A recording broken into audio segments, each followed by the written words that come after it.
स्वागत है आप सबका संस्कृति आईएएस के ऑनलाइन एनसीईआरटी कोर्स में। मध्यकालीन भारत हमारा शुरू हो चुका है। आज हम आगे तुर्कों के आक्रमण की तरफ बढ़े हैं। उससे पहले एक महत्वपूर्ण घटनाक्रम है जो कि आपको समझ लेना चाहिए कि 800 से 1200 यानी तुर्क राज्य की स्थापना और 800 से 1200 ये लगभग जो 400 वर्षों का काल है, उस समय भारत की राजनीति की स्थिति कैसी थी, सामाजिक और धार्मिक आर्थिक स्थिति कैसी थी। ठीक है। धार्मिक क्षेत्र के बारे में जब हम भक्ति आंदोलन पढ़ेंगे तो देखेंगे कि दक्षिण भारत के अंतर्गत भक्ति आंदोलन का उदय होता है, जिसका प्रसार भारत के अन्य क्षेत्रों में भी होता है। उसको एक साथ हम कवर कर लेंगे। ठीक है। तो सामाजिक, आर्थिक और राजनीतिक जीवन पर हम थोड़ा थोड़ा प्रकाश डालेंगे। दरअसल राजनीतिक जीवन की अगर हम बात करें तो इस समय राजनीतिक विखंडीकरण का दौर है। ठीक है। तो 800 से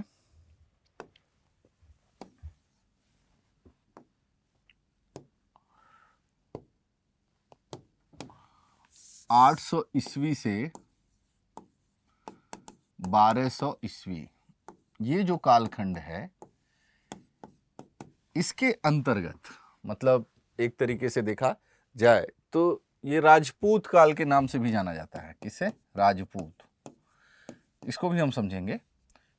राजपूत एक नई जाति का आविर्भाव इस काल के अंतर्गत हुआ था और इसके अंतर्गत बहुत छोटे छोटे प्रशासनिक राजनीतिक नियंत्रण, राजनीतिक जो है प्रशासनिक एक छोटे छोटे साम्राज्यों की स्थापना हुई। ठीक है।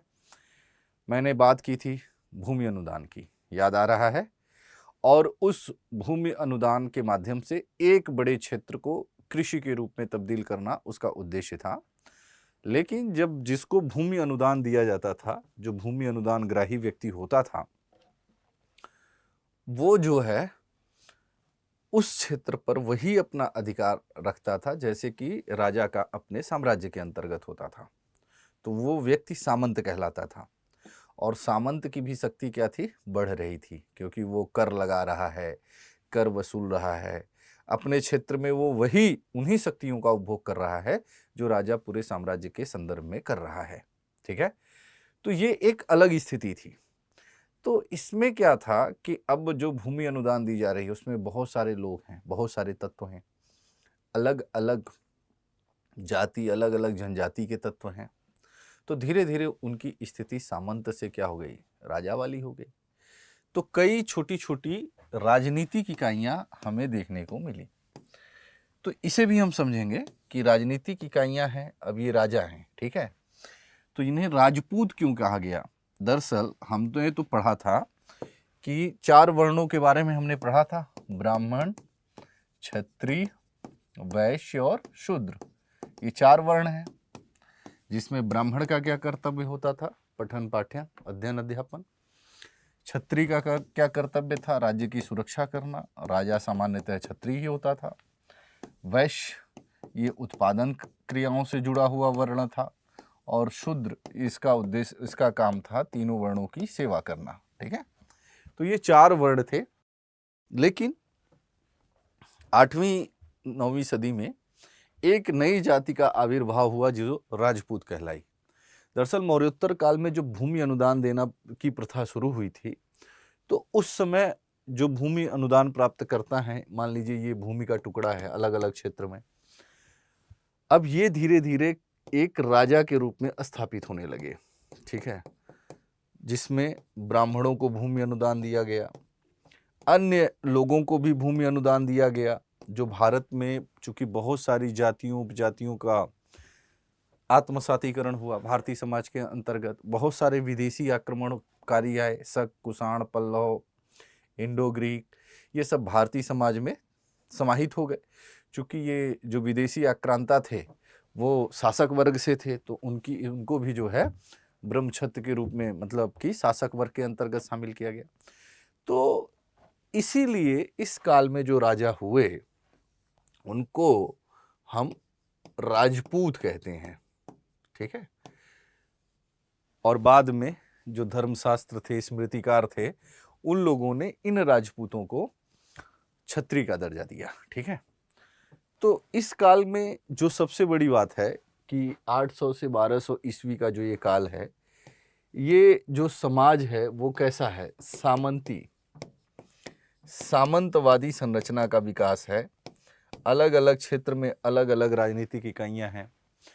केंद्रीय सत्ता कमजोर है, राजा की शक्ति कमजोर है। ठीक है, क्योंकि जब मुख्य राजा जैसे ही कमजोर होगा वैसे ही ये क्या है, सामंत अधीनस्थ राजा हैं, वो अपनी स्वतंत्रता घोषित कर देंगे।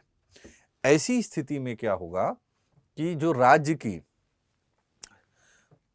प्रशासनिक इकाई की, मतलब राज्य की संचालन करने के लिए जो आधार है, आर्थिक आधार कमजोर होगा। समझ रहे हैं? यही कारण है कि इस काल के दौरान हम वाणिज्य व्यापार में क्या पाते हैं, कमी पाते हैं। तो वाणिज्य व्यापार में कमी आएगी, आर्थिक गतिविधि बाधित होगी, वाणिज्य व्यापार में कमी आएगी। ठीक है, सामाजिक जीवन के अंतर्गत आप देख रहे हैं कि बहुत सारे जो जनजातीय तत्व हैं, बहुत सारे जो विदेशी तत्व हैं, वो भारतीय समाज के अंग बन रहे हैं। तो भारतीय समाज के अंतर्गत आप देखेंगे कि जाति प्रथा का, जाति से उपजाति का विकास होगा। हाँ, वर्ण संकरों की संख्या में वृद्धि होगी, वर्ण संकरों की संख्या बढ़ेगी। ठीक है, इस तरीके से अगर देखा जाए तो सामाजिक विखंडीकरण का दौर इसे कहा जा सकता है। ठीक है, तो राजनीतिक विखंडीकरण का दौर है, सामाजिक विखंडीकरण का दौर है, आर्थिक विखंडीकरण का दौर है, मतलब बंद अर्थव्यवस्था का विकास हुआ। अब जो ये आर्थिक विखंडीकरण का दौर है, उसको कुछ इतिहासकारों ने कहा कि भारत का विदेशी व्यापार बाधित हुआ। जैसे भारत का रोमन साम्राज्य से जो व्यापार था वो बाधित हुआ, जिसके वजह से भारत का जो है विदेशी व्यापार क्या हुआ, बाधित हुआ। विदेशी व्यापार न हो पाने की स्थिति में भारत की आमदनी घटी और यहाँ नगरों का पतन हुआ, मुद्राओं का पतन हुआ, मुद्रा अर्थव्यवस्था का पतन हुआ और कुल मिला के भारतीय अर्थव्यवस्था गतिहीन हो गई, ऐसा कहना था कुछ इतिहासकारों का। लेकिन बाद के जो शोध हैं वो कहते हैं कि भारतीय अर्थव्यवस्था में गिरावट विदेशी व्यापार का, केवल विदेशी व्यापार का परिणाम नहीं थी। इस काल के अंतर्गत, मतलब 800 से 1200 की बात हो रही है। ठीक है कि रोमन साम्राज्य के साथ व्यापार में कुछ कमी जरूर आई जब रोमन साम्राज्य का विघटन हुआ, लेकिन सीमित मात्रा में वहां से भी व्यापार होते थे, कुछ नए क्षेत्रों से भी व्यापार होते थे। दक्षिण पूर्व एशिया क्षेत्रों से भारतीय व्यापार था, चीन के साथ भारत के व्यापार के साक्ष्य मिलते हैं। तो मतलब ये कहना कि नहीं विदेशी व्यापार ही भारत के आर्थिक समृद्धि का आधार था और विदेशी व्यापार में कमी ने भारतीय अर्थव्यवस्था को चौपट कर दिया, ये उचित नहीं है। वस्तुतः इस काल के अंतर्गत जो आप गिरावट देखते हैं, ठीक है, अर्थव्यवस्था में जो गिरावट आप देखते हैं वो इस सामंती संरचना की देन है, क्योंकि इस सामंती संरचना ने एक बंद अर्थव्यवस्था का विकास किया। कुछ शिल्प उसी तरीके से बने रहे, चूंकि जो ये सामंत हैं वो उसी वैभव के साथ जी रहे हैं जैसे कौन, राजा, मुख्य राजा जी रहा है। ये भी महंगे कपड़े पहन रहे हैं, रेशमी सूती कपड़े पहन रहे हैं, अच्छा जीवन, विलासपूर्ण जीवन जी रहे हैं। तो कुछ शिल्प तो अस्तित्व में बने रहे, लेकिन जो स्थिति खराब हुई वो आम जनता की स्थिति खराब हुई और विशेषकर किसानों की, आम लोगों की। समझ रहे हैं? क्योंकि उन्हीं के कर के आधार पर उन्हीं से जो जितना भी राज्य का भार था वो किस पे पड़ रहा था, किसानों पर अधिकतम रूप से पड़ता था। तो उनकी स्थिति दयनीय हुई। ठीक है, और बहुत से शिल्पों का भी ह्रास हुआ। तो जब विदेशी व्यापार के चलते, चूंकि उत्पादन सीमित हो गया ना, विदेशी व्यापार में उत्पादन बढ़ता, तो इसके वजह से जो शिल्पी थे वो बेरोजगार हुए, ग्रामीण क्षेत्रों में आए और वो भी कृषक कार्य करने लगे। तो इस सामंती संरचना ने मुख्यतः भारतीय अर्थव्यवस्था को गतिहीन बनाया। ठीक है, तो ये आर्थिक पतन के लिए उत्तरदायी कारण हो गए। सामाजिक रूप में आप देख रहे हैं विखंडीकरण के लिए कि समाज में नए तत्वों का आत्मसातीकरण हो रहा है, राजपूत नामक नई जाति का उद्भव होगा, ऐसे ही कायस्थ नामक एक नई जाति का उद्भव होगा। समझ रहे हैं? तो इस तरीके से समाज के अंतर्गत भी एक सामाजिक विखंडीकरण देखने को मिलता है। ठीक है, तो आज के इस लेक्चर में हम इन्हीं चीज़ों को समझेंगे कि वो कौन कौन से तत्व हैं जिन्होंने कि भारत में 800 से 1200 ईस्वी के बीच में सामाजिक आर्थिक जीवन को प्रभावित किया। ठीक है, तो आर्थिक तथा सामाजिक जीवन, ठीक है। तो वाणिज्य व्यापार, तो उत्तर भारत में ये काल, मतलब उत्तर भारत के अंतर्गत ये काल वाणिज्य व्यापार के पतन का काल है, ऐसा माना जाता है। ठीक है, उसके हमें साक्ष्य भी मिलते हैं, क्योंकि नगरों का पतन हुआ और नगरों के पतन के साथ ही सोने चांदी के सिक्कों का अभाव दिखाई पड़ता है। ठीक है, नगरों का पतन हुआ और इसके साक्ष्य हमें मिलते हैं। बहुत सारे नगर जो उत्पादन केंद्र के रूप में थे, अब वो समाप्त होने लगे। तो उत्तर भारत में ये काल नगरों के पतन के रूप में देखा गया। तो इससे अनुमान लगाया गया कि इस काल में वाणिज्य व्यापार में क्या आई, गिरावट आई। ठीक है, इस काल में रचित धर्मशास्त्रों में कहा गया कि जहां मूंज घास उगती है, ये बात ध्यान से नोट करना आप लोग, जहां मूंज घास उगती है और जहां काला चिंकारा विचरण करता है, उस क्षेत्र के बाहर यात्रा करना निषेध है। ठीक है, जहां मूंज घास उगती है और जहां काले हिरण, काले चिंकारा विचरण करते हैं, उस क्षेत्र के बाहर यात्रा करना वर्जित है, निषेध है। यह भी माना गया कि खारे जल वाले समुद्र की यात्रा करने से व्यक्ति क्या हो जाता है, अशुद्ध हो जाता है। ठीक है, तो इससे यह अनुमान लगाया गया कि भारत का क्या हुआ, विदेशी व्यापार, जो विदेशी व्यापार थे वो क्या हुए, प्रभावित हुए। जब धर्मशास्त्रों में ये बात कही जाने लगी कि हमें समुद्र पार व्यापार नहीं करना चाहिए, अर्थात हमें केवल उन क्षेत्रों में व्यापार करना चाहिए जहां मूंज घास उगती हो, जहां काले हिरण, काले चिंकारा विचरण कर रहे हैं, मतलब भारत के बाहर हमें व्यापार नहीं करना चाहिए, व्यापार पर निषेध लगा दिया गया। धर्मशास्त्रों में ये बात भी कही गई कि खारे जल से क्या होता है, व्यक्ति अशुद्ध हो जाता है। समझ रहे हैं? तो इसने जो है कहीं ना कहीं वाणिज्य व्यापार के पतन को दर्शा रहा है, जिसे कि धर्मशास्त्रों द्वारा भी क्या दिया जा रहा है, वैधानिकता दी जा रही है, धर्मशास्त्रों द्वारा भी उसे सही ठहराया जा रहा है। ठीक है, फिर भी भारत के अंतर्गत अगर हम देखें तो वैदेशिक व्यापार जारी रहा, खत्म नहीं हुआ, समाप्त नहीं हुआ। वैदेशिक व्यापार भारत का जारी रहा और दक्षिण पूर्व एशिया जैसे जावा, सुमात्रा आदि की यात्रा के लिए बंगाल का ताम्रलिप्ति बंदरगाह प्रसिद्ध था। मतलब दक्षिण पूर्व एशिया के साथ भारत के व्यापारिक संबंध थे। जावा, सुमात्रा जो दक्षिण पूर्व एशिया के द्वीप हैं, वहां से भारत के व्यापार होते थे और इसके लिए बंगाल में स्थित ताम्रलिप्ति बंदरगाह प्रसिद्ध था। मतलब बंगाल का जो ताम्रलिप्ति बंदरगाह है, उसके माध्यम से लोग दक्षिण पूर्व एशियाई देशों में व्यापार करते थे। ठीक है, विदेशी व्यापार में गिरावट आई, जिसे धर्मशास्त्रों ने भी पुष्टि की कि हमें उन क्षेत्रों में व्यापार नहीं करना चाहिए जहां मूंज घास नहीं उगती, जहां काले चिंकारा, काले हिरण विचरण नहीं करते। ठीक है, खारे समुद्र से मनुष्य अपवित्र हो जाता है, यानी विदेशी व्यापार की एक तरीके से मनाही की गई, निषेध किया गया। इसका अर्थ है कि भारत के अंतर्गत विदेशी व्यापार वैदेशिक व्यापारिक संबंध प्रभावित हुए होंगे, जिसको धर्मशास्त्रों के माध्यम से क्या सही ठहराने का कोशिश किया गया होगा।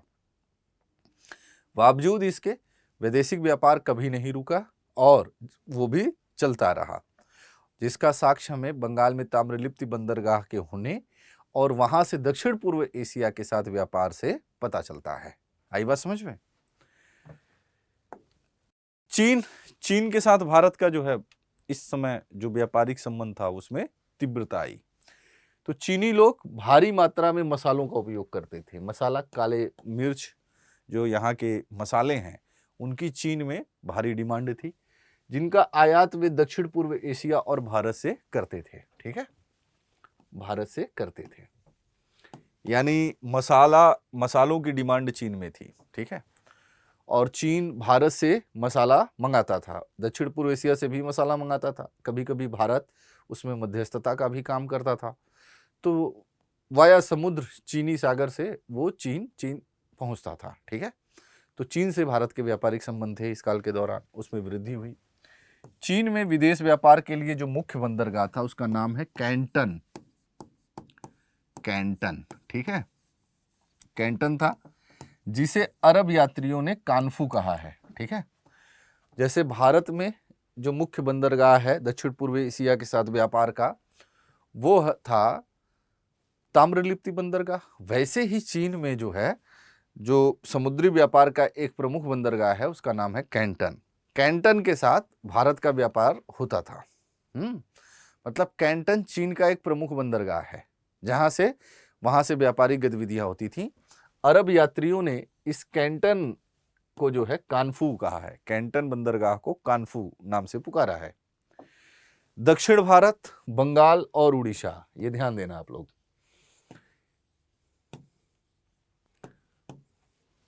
दक्षिण भारत, बंगाल और उड़ीसा में कई गोदियां थी।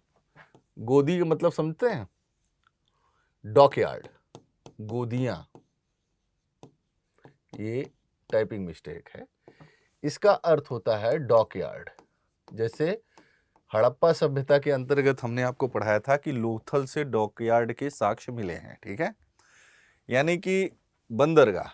तो दक्षिण भारत, बंगाल और उड़ीसा में कई गोदियां थी और यहाँ जहाज बनाने का काम किया जाता था। जहाज बनाने का काम किया जाता था। चीन के साथ व्यापार बहुत लाभदायक था। मतलब भारत का जो चीन के साथ व्यापार था इस काल के दौरान वो बहुत ही लाभदायक था और व्यापारिक संतुलन किसके पक्ष में था? भारत के पक्ष में था। इसका प्रमाण कैसे मिलता है? इसका प्रमाण इस बात से मिलता है कि चीनी शासकों ने, ठीक है, 13वीं सदी में चीनी सरकार द्वारा चीन से सोने और चांदी के निर्यात पर प्रतिबंध लगा दिया गया। प्रयत्न किया गया। ठीक है, ये इसका एक प्रमाण है। ठीक है, मतलब भारत का चीन के साथ व्यापार बहुत ही प्रचुर मात्रा में आरंभ हो चुका था और चीन से जो व्यापार हो रहा था वो बहुत ही भारत के लिए लाभदायक था, क्योंकि 13वीं सदी में हम देखते हैं कि चीनी सरकार ने जो चीन से इस व्यापार के माध्यम से जो व्यापारिक संतुलन भारत के पक्ष में था, जो चीन से सोना चांदी आ रहा था उस पर क्या कर लिया? उसके निर्यात पर प्रतिबंध लगा दिया या प्रतिबंध लगाने का प्रयत्न किया गया, प्रयास किया गया। जैसे रोमन साम्राज्य के अंतर्गत आपने देखा कि भारत का रोमन साम्राज्य के अंतर्गत व्यापारिक संबंध था, तो रोमन शासकों द्वारा भी इसी तरीके का प्रयास किया गया था फर्स्ट सेंचुरी एडी के आसपास। ठीक है, कि वहां से जो बुलियन भारत को प्राप्त होता था और भारत सोने की चिड़िया बना, तो उस पर प्रतिबंध लगाने का प्रयास किया गया। ऐसे ही इस समय चीन के साथ भारत का व्यापार था जो भारत के पक्ष में था और जिसमें हमें इसकी जानकारी मिलती है कि 13वीं सदी में चीन के शासकों ने इस व्यापार में जो सोने चांदी भारत की तरफ आ रहे थे उसके निर्यात पर उन्होंने प्रतिबंध लगाने का प्रयत्न किया। ठीक है, आई बात समझ में? धीरे धीरे भारतीय जहाज चीनी और अरब जहाजों के सामने टिक नहीं पाए। दरअसल शोध और अनुसंधान तो चीन में भी हो रहा था व्यापारिक गतिविधियों के लिए, तो अब चूंकि भारत में सामंतवादी संरचना थी, तो भारतीय जहाज जो इस स्तर के बनते थे, अब जैसे चीनी जहाज, अरब जहाज हैं, वो बहुत बड़े बनाए जाते थे, समझ रहे हैं, द्रुतगामी होते थे। इन्होंने दिशा सूचक यंत्रों का भी विकास किया था। ठीक है, तो चीनी जहाजों ने मेरिनर कंपास का विकास किया, जो नाविकों को दिशा ज्ञान कराने वाला उपकरण था। तो इससे इनके जहाजों की क्वालिटी बढ़ी, इनके जहाजों की गुणवत्ता बढ़ी, बड़े बड़े जहाज बनाए जाते थे, ज़्यादा माल जा रहा है, ज़्यादा यात्री जा रहे हैं। तो धीरे धीरे अब जो है इस जहाजी प्रतियोगिता में भारत पिछड़ने लगा और फिर ये इनका स्थान अरब यात्री और चीनियों ने इसको जो है इस व्यापार को प्रभावित कर दिया। अब ये डायरेक्ट दक्षिण पूर्व एशिया के साथ करेंगे व्यापार, ये डायरेक्ट श्रीलंका अन्य क्षेत्रों से करेंगे व्यापार। ठीक है, तो धीरे धीरे भारतीय जहाज चीनी और अरब जहाजों के सामने टिक नहीं पाए, क्योंकि उनके जहाज अधिक बड़े और द्रुतगामी थे, मतलब बहुत तेज चलने वाले थे। और फिर चीनी जहाजों द्वारा मेरिनर कंपास, जो नाविकों को दिशा ज्ञान कराने का वाला उपकरण था, उसका प्रयोग किया जाने लगा। इससे उनकी जो है जल मार्ग से जो यातायात था उसमें जो है सुविधा हुई और फिर भारतीय जहाज पिछड़ते चले गए और भारत को उसका नुकसान भी उठाना पड़ा। ठीक है, तो ये एक पक्ष है। ठीक है, अब देखते हैं समाज, मतलब 8वीं से 12वीं सदी के बीच में। ठीक है, समाज, तो समाज के अंतर्गत इस काल में समाज में कई महत्वपूर्ण परिवर्तन हमें दृष्टिगोचर होते हैं। ठीक है, इस काल में हमें समाज के अंतर्गत बहुत सारे महत्वपूर्ण परिवर्तन देखने को मिलते हैं। क्यों? क्योंकि जो सामाजिक संरचना है, समझ रहे हैं, इसमें नए तत्व आ रहे हैं, नए तत्वों का आगमन हो रहा है। ठीक है, नए तत्वों का आगमन हो रहा है, जैसे कुछ शासक वर्ग से हैं, भूमि अनुदान के माध्यम से एक बड़ी जनजाति जनसंख्या भी इसमें शामिल हो रही है। ठीक है, तो सामाजिक संरचना में निश्चित रूप से चेंजेज आएगा। अब जो ये नए तत्व आ रहे हैं, इनको समाज में किस पायदान पर रखा जाए, ये एक बड़ा प्रश्न है। समझ रहे हैं?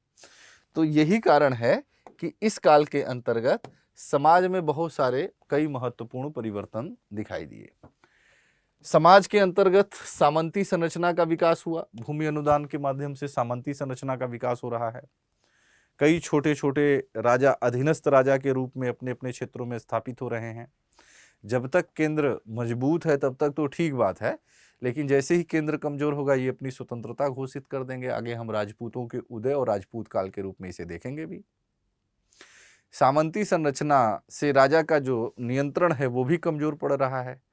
समझ रहे हैं? वो अपने ही क्षेत्र तक, वो भी बड़ा सामंत है, समझ लीजिए, बस यही स्थिति है राजा की। तो सामंती संरचना का विकास होगा। आम लोगों की स्थिति दयनीय थी, और ये जो सामंत है ना, वो बड़ा वैभवपूर्ण जीवन जीते थे। जो छोटे छोटे सामंत हैं वो बहुत ही वैभवपूर्ण जीवन जी रहे हैं। ये राजा है और अलग अलग क्षेत्रों में अलग अलग सामंत हैं। ठीक है, छोटे राजा, बड़ा राजा, छोटा राजा। ठीक है, और ये जो सामंत हैं ये भी क्या हैं? वैभवपूर्ण जीवन जी रहे हैं।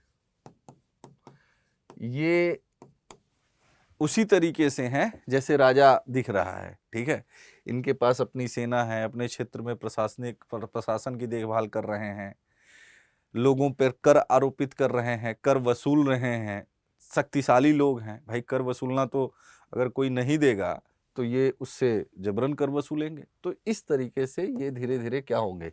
शक्तिशाली हो रहे हैं। तो सामंती संरचना का विकास पूरे भारत के अंतर्गत होगा। ठीक है, अब जब ये शक्तिशाली होंगे तो फिर धीरे धीरे इनकी महत्वाकांक्षा भी बढ़ेगी। ठीक है, इससे क्या होगा कि इनकी शक्ति का आधार कौन है? इन सामंतों के शक्ति का आधार कौन है? इस क्षेत्र में रहने वाले किसान। इस क्षेत्र में रहने वाले किसान इनको क्या दे रहे हैं? कर। और इस कर के माध्यम से इनकी क्या हो रही है? आर्थिक स्थिति अच्छी होगी, जिससे कि वो अपने क्षेत्र में लॉ एंड ऑर्डर हुआ और भी जो चीज़ें हैं, इनकी विलासिता से संबंधित इनका जो जीवन हुआ, उसकी आवश्यकता की पूर्ति हो सके। तो जब किसान से अधिक कर लिया जाएगा तभी तो इनके पास आर्थिक समृद्धि होगी। तो किसानों की स्थिति क्या हो जाएगी? दयनीय हो जाएगी। उनको उतना भी नहीं होगा जिससे कि वो अपना जीवन गुजारा कर सके। तो आम लोगों की स्थिति क्या हुई? दयनीय हुई। राजतरंगिणी पुस्तक है, राजतरंगिणी। इस पुस्तक के लेखक का क्या नाम है? कल्हड़। कल्हड़ ने राजतरंगिणी लिखी। हमने कहा था, आपको पढ़ाया था कि राजतरंगिणी भारत की पहली ऐतिहासिक पुस्तक मानी जाती है, राजतरंगिणी। तो राजतरंगिणी के लेखक कौन है? कल्हड़। इन्होंने इसमें लिखा है कि दरबारी लोग भुना हुआ मांस खाते थे। समझ रहे हैं? भुना हुआ मांस मतलब ऐश्वर्यपूर्ण जीवन जी रहे हैं। फूलों से सुगंधित ठंडी मदिरा पीते थे। हाँ, किंतु सामान्य लोग भात और उत्पल साग पर गुजारा करते थे। समझ रहे हैं? सामान्य लोगों का जो खान पान था वो था भात और उत्पल शाक, उत्पल शाक, हाँ, ये एक कड़वी शाक होती थी, कड़वी सब्जी होती थी।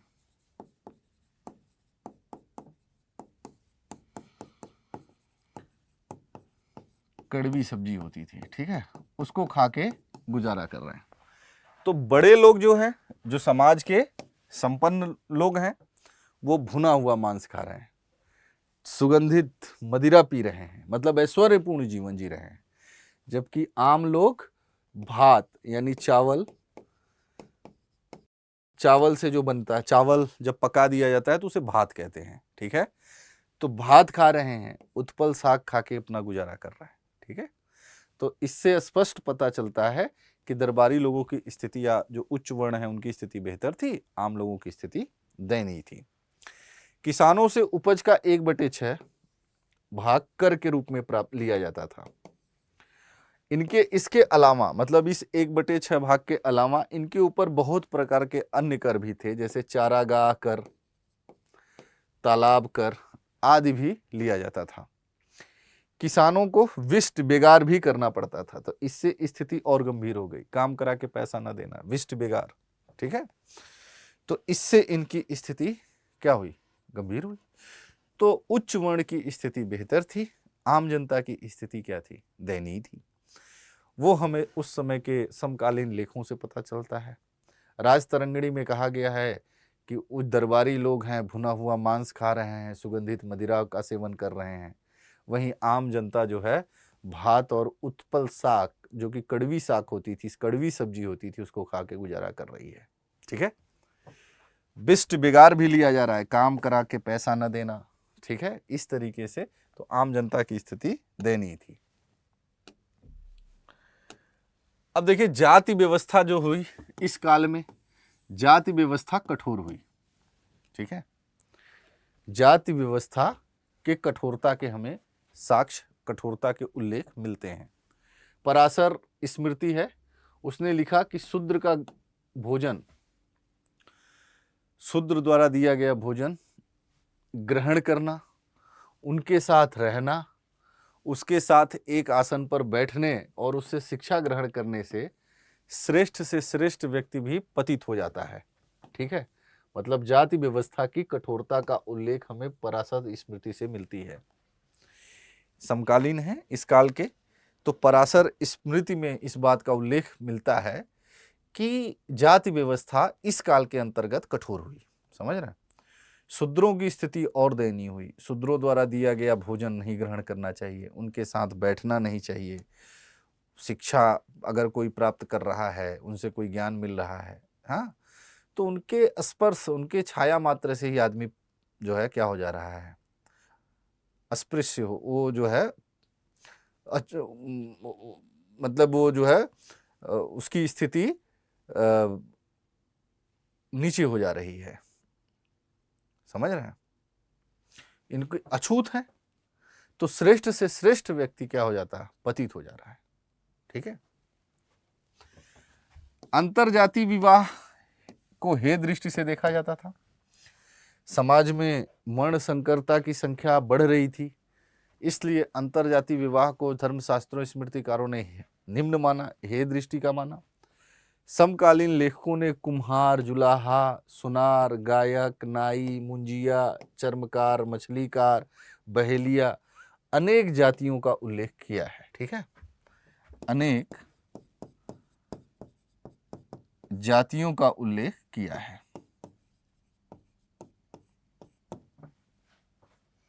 ठीक है, अनेक जातियों का उल्लेख किया है। ज्यादातर कारीगर, मजदूर और भील जैसी जनजाति को अस्पृश्यों का दर्जा दे दिया गया। इस काल में कायस्थ और राजपूतों का उदय, ठीक है, एक नवीन जाति के रूप में हुआ। कायस्थ और राजपूत नामक दो नई जातियों का विकास इस काल के अंतर्गत हमें देखने को मिलता है।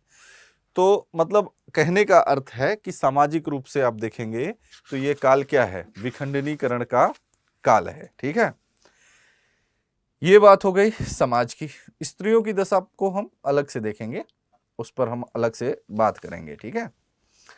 अब मैंने कहा कि इस काल के अंतर्गत दो नवीन जाति हैं, एक है कायस्थ और दूसरा है राजपूत। तो सबसे पहले राजपूतों के उदय पर हम प्रकाश डाल लें कि राजपूतों का उदय से संबंधित क्या विचार है। तो राजपूतों का उद्भव कैसे हुआ, ये भारतीय इतिहास का एक विवादास्पद पहलू है। विद्वानों में गंभीर मतभेद है कि राजपूतों का उद्भव कैसे हुआ। ठीक है, फिर भी कुछ जो विद्वान हैं जिन्होंने राजपूतों के उद्भव के संदर्भ में अपने अपने विचार व्यक्त किए, उनकी चर्चा मैं यहाँ किया हूँ। ठीक है, जो आपकी एनसीईआरटी में भी है। तो राजपूतों के उद्भव के संबंध में विद्वानों के बीच में काफी विवाद है। अनेक राजपूत कुल अपने मूल को महाभारत में उल्लेखित चंद्रवंशी, सूर्यवंशी क्षत्रियों से जोड़ते हैं। ठीक है, मतलब ये जो राजपूत हैं वे अपने आप को क्या कह रहे हैं, क्षत्रिय कह रहे हैं। ठीक है, तो मतलब कि वर्ण व्यवस्था में जो कार्य क्षत्रियों का है वही काम राजपूतों का है। ठीक है, इसलिए इन लोगों ने अपना मूल जो है वो क्षत्रियों के साथ जोड़ा। राजपूतों के उद्भव के संदर्भ में एक बड़ी महत्वपूर्ण, बड़ा इंटरेस्टिंग कहानी है। एक विद्वान है चंद्रवरदायी। ठीक है, चंद्रवरदायी ये पृथ्वीराज चौहान के दरबारी कवि हैं। पृथ्वीराज रासो इन्होंने पुस्तक भी लिखी है। उसमें इन्होंने राजपूतों के उद्भव के संबंध में अग्निकुल का सिद्धांत दिया है। तो चंद्रवरदायी ने अग्निकुल का सिद्धांत दिया। राजपूतों के उद्भव के संदर्भ में इन्होंने अग्निकुल का सिद्धांत दिया। इसके अनुसार, यहां सुधार लीजिएगा, टाइपिंग मिस्टेक गंभीर है। इसके अनुसार मुनि वशिष्ठ द्वारा माउंट आबू पर प्रज्वलित यज्ञाग्नि से 4 राजपूत जातियों का उद्भव देखने को मिलता है। ठीक है, वो कौन कौन सी हैं? प्रतिहार, परमार, चौहान, चालुक्य, जिसे हम सोलंकी कहते हैं। ठीक है, ये सोलंकी हैं, चालुक्यों को सोलंकी भी कहते हैं। ठीक है, इनका उद्भव हुआ ऐसा मानना है चंद्रवरदायी का। यानी राजपूतों के उद्भव के संदर्भ में चंद्रवरदायी ने अग्निकुल का सिद्धांत दिया और उन्होंने इस सिद्धांत के तहत बताया कि मुनि वशिष्ठ ने, ऋषि है ना, ऋषि वशिष्ठ ने आबू पर्वत पर एक यज्ञ किया और उस यज्ञ से परमार, प्रतिहार, चौहान और चालुक्य यानी सोलंकी, ये 4 राजपूतों का उद्भव हुआ। कभी कभी परीक्षा में पूछता है कि राजपूतों के उद्भव के संदर्भ में अग्निकुल का सिद्धांत किसने दिया, तो आप कहेंगे चंद्रवरदायी ने। ठीक है, पृथ्वीराज चौहान के ये दरबारी थे और इन्होंने पृथ्वीराज रासो की रचना भी की है। तो अग्निकुल के सिद्धांत में ये 4 राजपूतों के उद्भव की बात कही गई। इसको याद करने के लिए एक कोड आप यूज कर सकते हैं, PPCC, यानी परमार,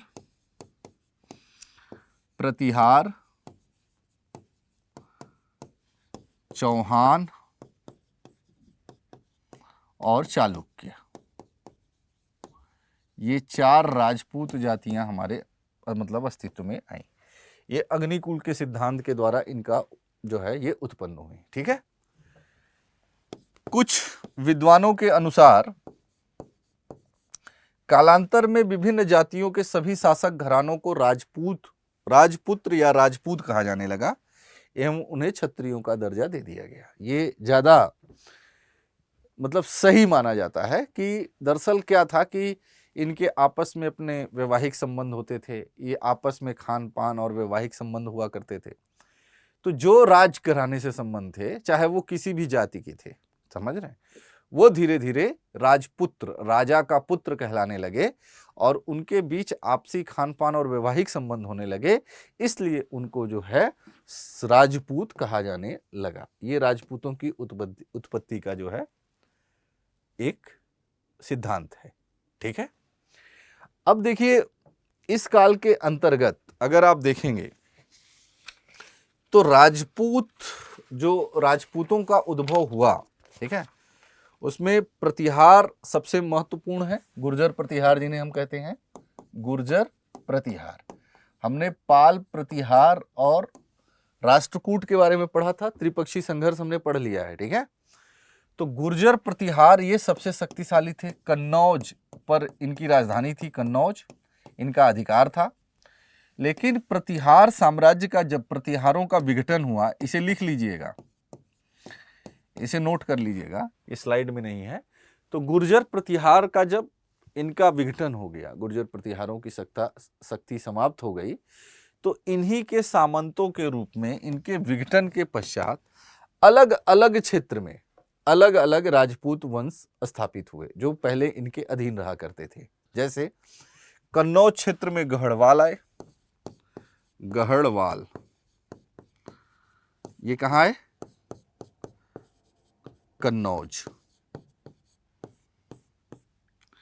गढ़वाल कन्नौज क्षेत्र में आए, ठीक है। मालवा के क्षेत्र में परमार आए, परमार, इनका क्षेत्र क्या था? मालवा।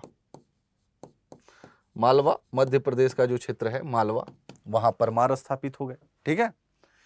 अजमेर के क्षेत्र में चौहान आए, अजमेर राजस्थान में है ना, राजस्थान में है अजमेर, यहां चौहान स्थापित हो गए। मध्य प्रदेश के जबलपुर के क्षेत्र में कलचुरी आए,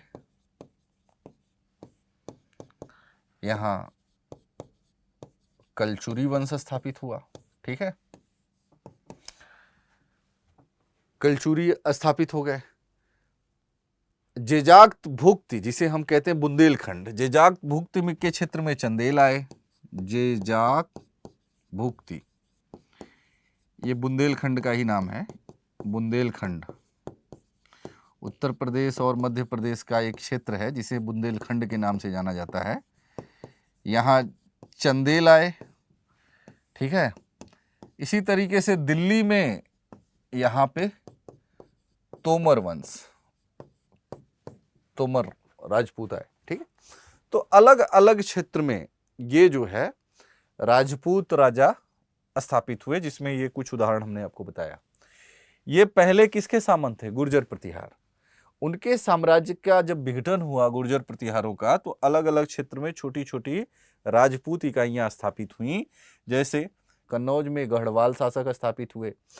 इसी का एक महान शासक है जयचंद, नाम सुना होगा आप लोगों ने, जयचंद, ठीक है, जयचंद। और यहाँ जो अजमेर के चौहान हैं, इनके एक प्रतापी शासक है पृथ्वीराज तृतीय, जिसे हम इतिहास में पृथ्वीराज के नाम से जानते हैं। इनसे जुड़ी एक कहानी है कि जयचंद, और चूंकि इनके और इनके साम्राज्य की सीमा मिल रही थी, आगे चल के देखेंगे ना, तो ये जो चौहान हैं वो दिल्ली पर भी अधिकार कर लेते हैं, और दिल्ली पर अधिकार करने के साथ ही अब वो कन्नौज की तरफ बढ़ रहे हैं। तो इनके बीच में आपसी प्रतिद्वंदिता है।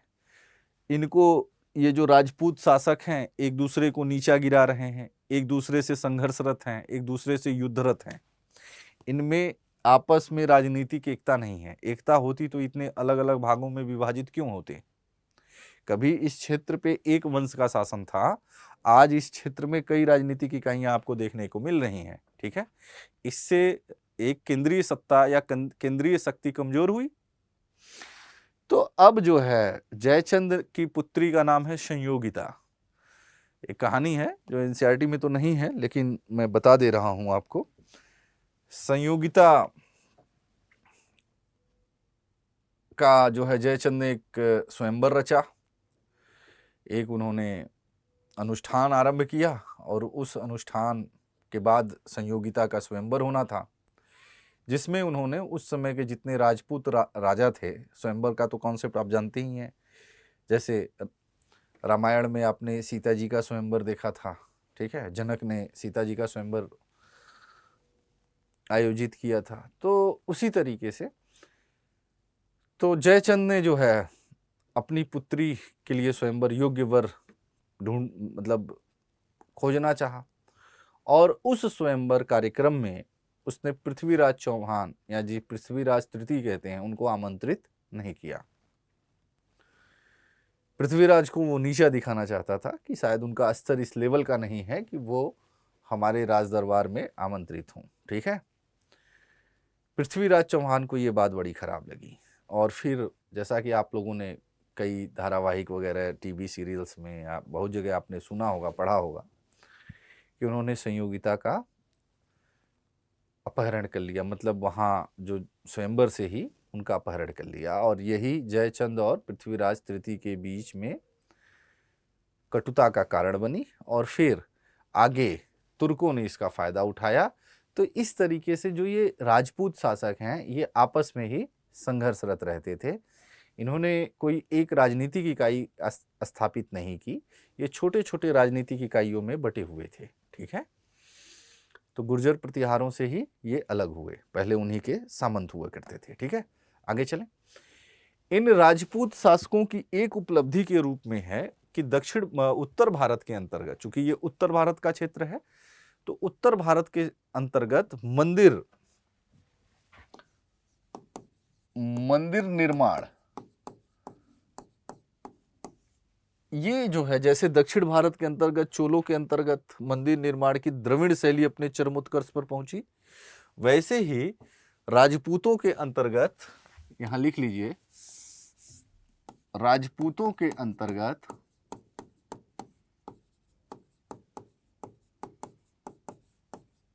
उत्तर भारत में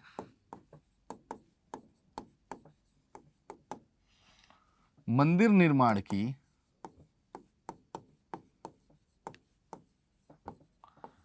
नागर शैली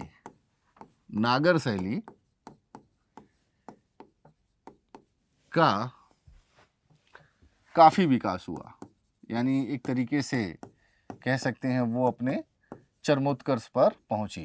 ठीक है, अब क्या होता है नागर शैली? नागर शैली क्या होता है इसे समझ लीजिए। तो नागर शैली उत्तर भारत के जो मंदिर हैं, हिमालय से जो विंध्य तक का क्षेत्र है, वहां मंदिर निर्माण की एक शैली है। तो उत्तर भारत के मंदिर निर्माण की एक शैली है, उत्तर भारत के, इसे नोट कर लीजिएगा कॉपी में आप लोग, मंदिर निर्माण की एक शैली है। ठीक है, जिसे हम नागर शैली कह रहे हैं। ठीक है, अब इसकी विशेषताएं क्या है, मतलब इस शैली की अपनी विशेषताएं क्या है? तो आप में से जो हिंदू धर्म से लोग होंगे, जो मंदिर वगैरह गए होंगे, तो मंदिर आपने देखा, तो जो उत्तर भारत के मंदिर हैं, हाँ, वो नागर शैली में ही, जैसे अभी वर्तमान में अयोध्या में एक मंदिर का निर्माण हुआ, राम मंदिर, वो भी नागर शैली में बना है। ठीक है, तो इसकी विशेषताएं हैं कि पहली बात कि मंदिर एक चबूतरे पर बनाया जाता है, चबूतरे पर मंदिर का निर्माण होता है।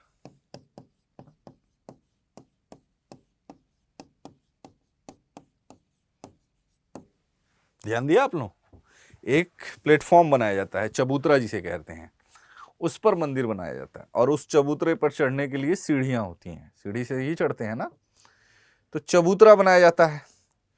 मंदिर के अंतर्गत एक गर्भगृह होता है, मंदिर के अंतर्गत क्या होता है? गर्भगृह, गर्भगृह, इसे हम देउल भी कहते हैं, देउल। ठीक है, यहां इस गर्भगृह में मुख्य देवता स्थापित होते हैं, स्थापित किए जाते हैं। समझ गए आप? यानी जो गर्भगृह है उसमें जो है मुख्य देवता स्थापित किए जाते हैं। गर्भगृह के ऊपर देखेंगे ना तो एक गुंबद नुमा संरचना होती है उसकी छत पर, तो गुंबद नुमा एक छत होती है। गर्भगृह के ऊपर, गर्भगृह के ऊपर एक गुंबद नुमा छत होती है। अब जो लोग इसे नहीं देखे होंगे वो पढ़ने के बाद जब किसी मंदिर में जाएंगे, ठीक है, तो वहां जाके जरूर इन तत्वों को देखेंगे। यही होता है कि जब किसी चीज का हमें आइडिया नहीं होता, नॉलेज नहीं होता, तो हम उस चीज़ को उस नज़रिए से नहीं देख पाते। लेकिन जब हमें उस चीज़ के बारे में ज्ञान होता है तो हमारा देखने का नज़रिया भी क्या होता है, बदल जाता है। ठीक है, तो हमारा दृष्टिकोण बदल जाता है कि अच्छा ये चीज़ है, अभी तक हमें पता ही नहीं था कि नागर शैली में मंदिर का निर्माण एक चबूतरे पर किया जाता है। मंदिर के जो है गर्भगृह जहाँ मुख्य देवता स्थापित होते हैं उसे गर्भगृह कहते हैं, देउल भी कहा जाता है। वहाँ एक गुंबदनुमा एक छत होती है जो गुंबदनुमा छत होती है। ठीक है, तो ये इसकी कुछ विशेषताएं हैं। ठीक है,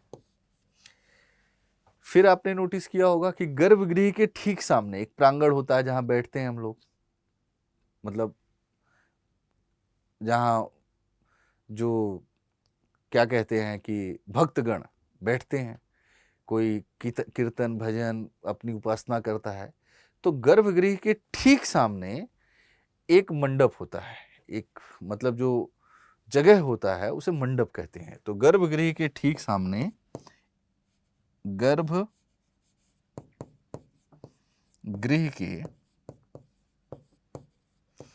ठीक सामने मंडप होता है। ठीक है, स्तंभों पर बना होता है मंडप होता है जिसे मंडप कहते हैं। यहाँ श्रद्धालु बैठते हैं, पूजा पाठ करते हैं। ठीक है, और मंदिर जो होता है वो एक ऊंचे दीवार से घिरा होता है। ठीक है, एक प्रदक्षिणा पथ भी होता है जो मुख्य मंदिर है उसके चारों ओर है, एक घूमने के लिए जगह होती है, उसे प्रदक्षिणा पथ कहते हैं। ठीक है, तो प्रदक्षिणा पथ होता है।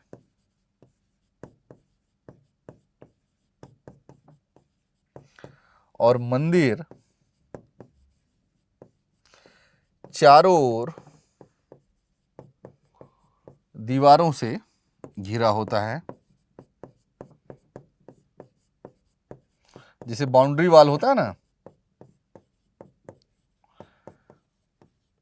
घिरा होता है, बाउंड्री कर देना। ठीक है, जिस पर बड़े बड़े सिंह द्वार बने होते हैं। ठीक है, जिस पर बड़े बड़े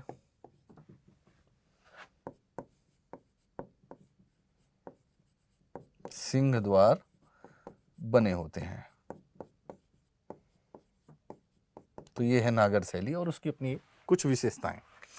ठीक है, नागर शैली कहीं भी जाएंगे, नागर शैली में आपको मंदिर मिल जाएंगे। ठीक है, तो राजपूतों के अंतर्गत या उत्तर भारत के अंतर्गत मंदिर निर्माण में जो नागर शैली थी उसका काफी विकास देखने को मिला।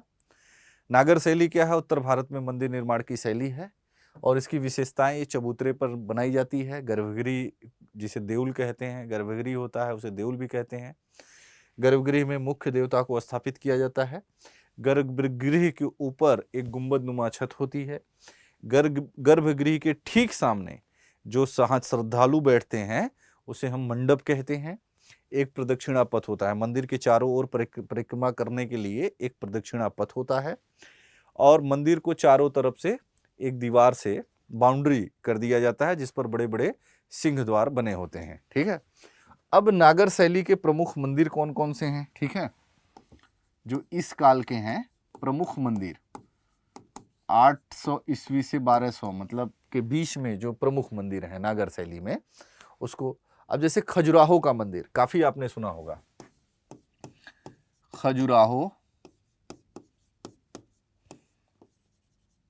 का मंदिर समूह लिख लीजिए, मंदिर समूह। ये खजुराहो का जो मंदिर है ना वो किसके द्वारा बनाया गया? चंदेल शासकों द्वारा बनवाया गया है। ठीक है, चंदेल शासकों ने खजुराहो के मंदिर बनवाया। इसमें जो महत्वपूर्ण मंदिर है उसमें आपका है पार्श्वनाथ का मंदिर है, कंदरिया महादेव का मंदिर है, विश्वनाथ का मंदिर है। तो इसमें जो महत्वपूर्ण मंदिर हैं उसको लिख लीजिए, पार्श्वनाथ का मंदिर, पार्श्वनाथ ये जैन तीर्थंकर हैं ध्यान रखना, विश्वनाथ का मंदिर,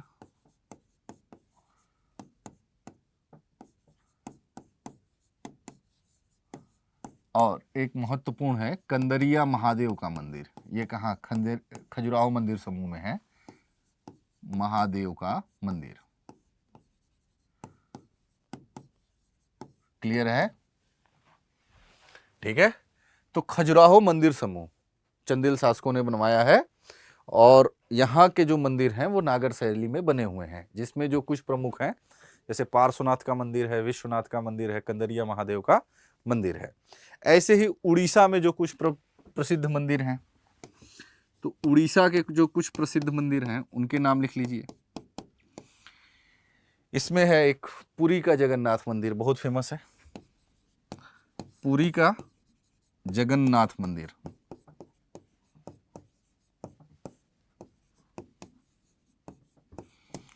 लिंगराज मंदिर,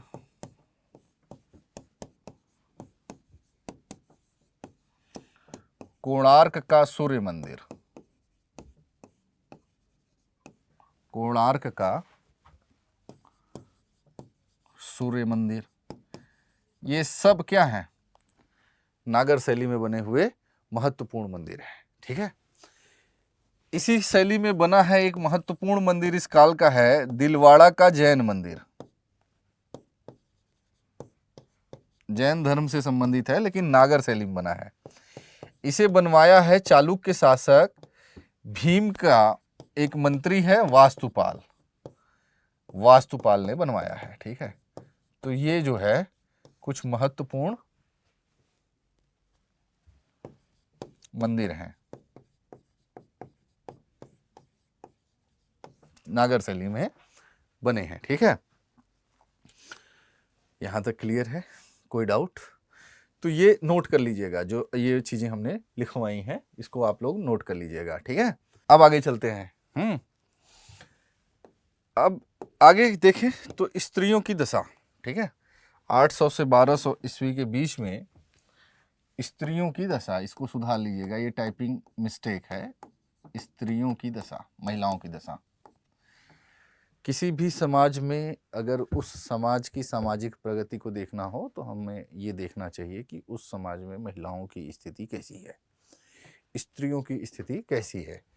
तो इस काल में स्त्रियों की दशा में गिरावट देखी गई। ठीक है। मतलब 800 से 1200 ईस्वी के बीच में हम देखते हैं कि महिलाओं की स्थिति में गिरावट आती है। स्त्रियों को वेद पढ़ने का, जो वेद पढ़ना था वो वर्जित था, वो वेद नहीं पढ़ सकती थी। स्त्रियां वेद नहीं पढ़ सकती थी। उनके विवाह की उम्र कम कर दी गई और विवाह की उम्र कम कर देने से उनके शिक्षा, उच्च शिक्षा प्राप्त करने की संभावना भी न्यून हो गई। विवाह की उम्र 6 से 8 वर्ष या रजस्वला बनने से पूर्व निर्धारित की गई कि उनका कम से कम 6 से 8 वर्ष या रजस्वला होने से पूर्व उनका शादी हो जाना चाहिए। ठीक है। ये इससे महिलाओं के ऊपर एक गंभीर प्रभाव पड़ा कि उनकी जो है शिक्षा, उच्च शिक्षा क्या हुई?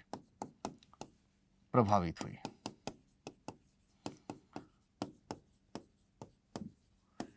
इनके ऊपर तरह तरह के प्रतिबंध आरोपित किए गए। ठीक है। महिलाओं के जीवन का नियमन अब पुरुषों के अधीन कर दिया गया और कहा गया कि बचपन में पिता और भाई, फिर पति और अंत में पुत्र उनकी रक्षा करता था। मतलब धर्मशास्त्रों में महिलाओं पर तमाम प्रतिबंध आरोपित कर दिए गए। ठीक है। उन्हें बचपन में पिता और भाई के अधीन रख दिया गया, बाद में जब उनकी शादी हो तो उन्हें पति के अधीन कर दिया गया और अंत में पुत्र के अधीन किया गया वृद्धावस्था में। तो महिलाओं का नियमन पुरुषों के हाथ में, पुरुषों के अधीन कर दिया गया। ठीक है। कुछ स्थितियों में महिलाओं को पुनर्विवाह की भी अनुमति दी गई। वो स्थितियां हैं जैसे पति पत्नी को छोड़कर चला जाए, पति पत्नी को छोड़कर चला जाए और उसका कोई पता न चले। ठीक है। उसका कोई पता न मिले, तब वो महिला दूसरी शादी कर सकती है, पुनर्विवाह कर सकती है। या पति की मृत्यु हो जाए, उसकी मृत्यु हो जाए, या वह गृह त्यागी हो जाए, नपुंसक हो अथवा जाति बहिष्कृत हो, ऐसी स्थिति में महिलाएं पुनर्विवाह कर सकती थीं। ठीक है। आगे चलें। मत्स्य पुराण पति को गलती करने वाली पत्नी को कोड़े या खपच्ची से पीटने का अधिकार देता है। ठीक है। मत्स्य पुराण कहता है कि अगर पत्नी कोई गलती करती है तो उसे कोड़े या खपच्ची से पीटा जा सकता है, पीटने का भी अधिकार देता है पति को। ठीक है, तो इस तरीके से ये महिलाओं की गिरती हुई स्थिति का द्योतक है।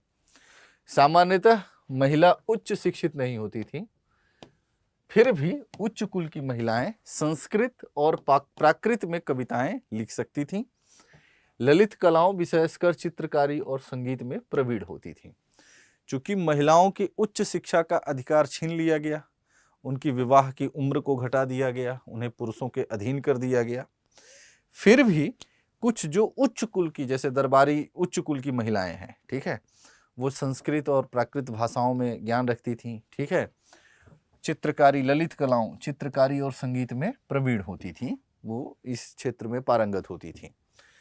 कुछ लेखकों ने सती प्रथा को अनिवार्य बताया। ठीक है, सती प्रथा का हमें पहला अभिलेखी साक्ष्य 510 ईस्वी में गुप्त काल में एरण अभिलेख, भानुगुप्त के एरण अभिलेख से मिलता है। तो कुछ लेखकों ने सती प्रथा को क्या कहा, अनिवार्य बताया, लेकिन कुछ ने उसकी निंदा की। ठीक है, कि नहीं, सती प्रथा ठीक नहीं है कि पति की मृत्यु के बाद कोई महिला उसके साथ जल जाए, सती हो जाए, ये ठीक नहीं है। हालांकि कुछ लोगों ने उसे अनिवार्य बताया। ठीक है, ये भी महिलाओं की निम्न दशा को सूचित कर रहा है। ठीक है, और सुलेमान एक यात्री है, उसके अनुसार राजाओं की पत्नियां, जो राजाओं की पत्नियां होती थी, वो सती हो भी सकती थी, नहीं भी हो सकती थी। तो वो उनकी इच्छा पर निर्भर था कि वो सती होंगी या नहीं, यानी उनका सती होना उनकी इच्छा पर निर्भर हुआ करता था। तो इस तरीके से 800 से 1200 ईस्वी का जो कालक्रम है, उसमें हमने देखा कि महिलाओं की स्थिति में गिरावट दिखाई देता है। ठीक है, अब जो नेक्स्ट हमारा टॉपिक है वो है खान पान, वस्त्र आभूषण और मनोरंजन। सामाजिक जीवन के अंतर्गत 800 से 1200 ईस्वी के बीच में खान पान, वस्त्र आभूषण और मनोरंजन। ठीक है, तो पुरुष धोती और स्त्रियां सामान्यतः साड़ी पहनती थी। ठीक है, धोती और कुर्ता प्राचीन वस्त्र है भारत में पुरुषों का, और महिलाएं साड़ी पहना करती थी। पुरुष अंगरखा और स्त्रियां चोली भी पहनती थी। ठीक है, ये पहनावा है, आप लोग जानते होंगे।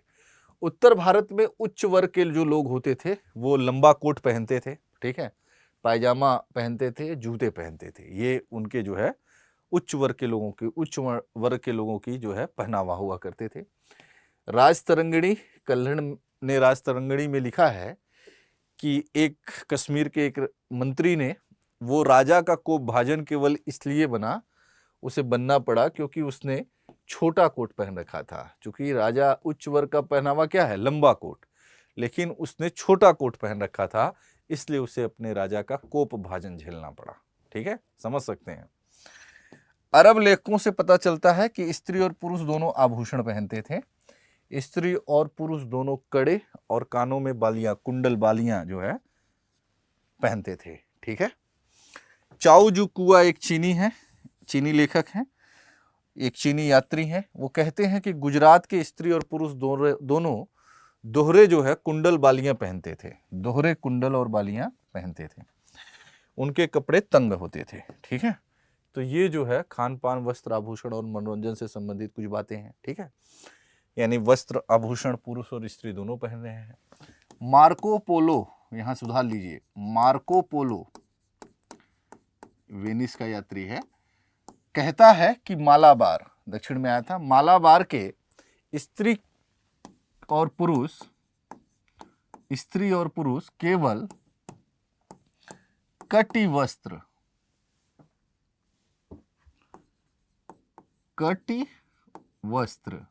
ठीक है, ही पहनते थे, और राजा भी इसका अपवाद नहीं था। ठीक है, मतलब तंग कपड़े पहनते थे, कटी वस्त्र पहनते थे, और राजा भी इसका अपवाद नहीं था, मार्को पोलो कहता है। मार्को पोलो आगे भी कहता है, ठीक है, ये सुधार लीजिएगा, टाइपिंग मिस्टेक है, मार्को पोलो ये आगे लिखता है कि राजा जितना सोना और हीरा मोती धारण करता है, वह इतना मूल्यवान है कि उससे कम मूल्य में एक नगर की रक्षा की जा सकती है।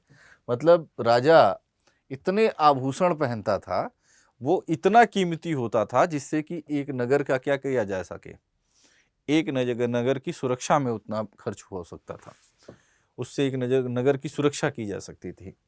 लोग शाकाहारी मांसाहारी दोनों होते थे। अरब लेखकों ने भारतीयों की प्रशंसा की है। प्रशंसा क्यों की है? कि उनके बीच मादक पदार्थों के सेवन का चलन नहीं था। ठीक है, मादक पदार्थ, भारतीयों में मादक पदार्थों का चलन नहीं था। विशेष अवसरों पर, विशेषकर त्योहारों पर, उत्सव जैसे विवाह हुआ, सहभोज हुआ, इन अवसरों पर लोग मदिरा पान करते थे। ठीक है, मतलब ऐसा अरब यात्रियों ने लिखा है, लेकिन ऐसा नहीं है कि समाज में मदिरा का प्रचलन नहीं था। मदिरा का प्रचलन था, और विशेष अवसरों पर जैसे विवाह के अवसर पर, सहभोज के अवसर पर लोग मदिरा पान करते थे। महिलाएं भी मदिरा पान करती थी, स्त्रियां भी मदिरा पान करती थी। ठीक है, तो इस तरीके से समाज में जो ये अरब यात्रियों ने लिखा है, शायद उनको कुछ जगह रहा होगा या ऐसे अवसरों पर वो देखे होंगे, लेकिन अक्सर लोग जो है इससे जो है इसके अपवाद नहीं थे, विशेष अवसरों पर ऐसा होता था। ठीक है, यहां तक क्लियर है। मनोरंजन,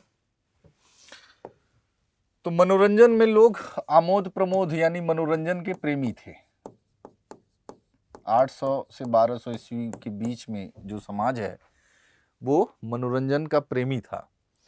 मेले उत्सवों के अलावा सामूहिक उद्यान भ्रमण, तैराकी, ये लोकप्रिय थे। ठीक है, सामूहिक उद्यान भ्रमण, तैराकी, ये सब लोकप्रिय थे। ठीक है, तो लोग में जो है आमोद प्रमोद के प्रेमी हुआ करते थे।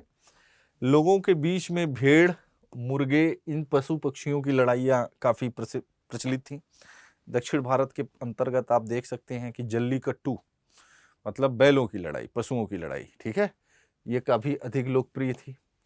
पासे का खेल, शिकार और एक प्रकार का पोलो जिसे राशि खेल माना जाता था, में उच्च वर्ग की विशेष दिलचस्पी थी। ठीक है, तो ये जो है मनोरंजन यानी आमोद प्रमोद भी प्रचलन में था।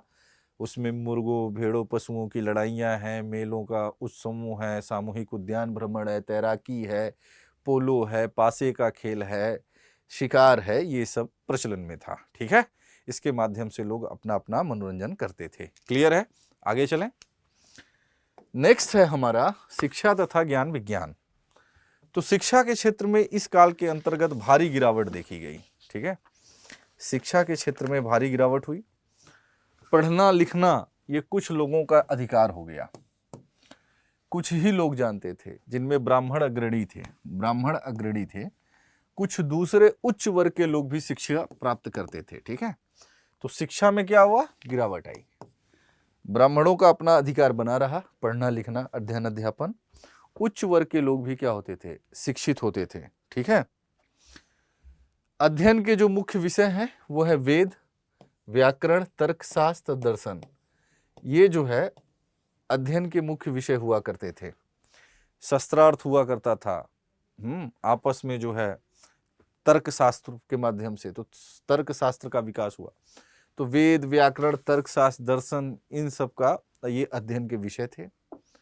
शिल्प या किसी पेशे की जो शिक्षा होती थी उसका दायित्व श्रेणी, गिल्ड या श्रेणियों पर होता था।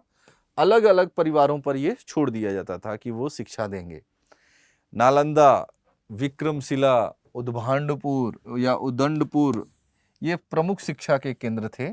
कश्मीर भी शिक्षा का एक महत्वपूर्ण केंद्र इस काल के अंतर्गत देखा जा सकता है। ठीक है, दक्षिण भारत के अंतर्गत श्रृंगेरी और मदुरै, यानी दक्षिण भारत में शिक्षा के निमित्त मठों की स्थापना की गई, और ये मठ श्रृंगेरी में, मदुरै में स्थापित थे। ठीक है, यहाँ धर्म और दर्शन से संबंधित शिक्षा दी जाती थी।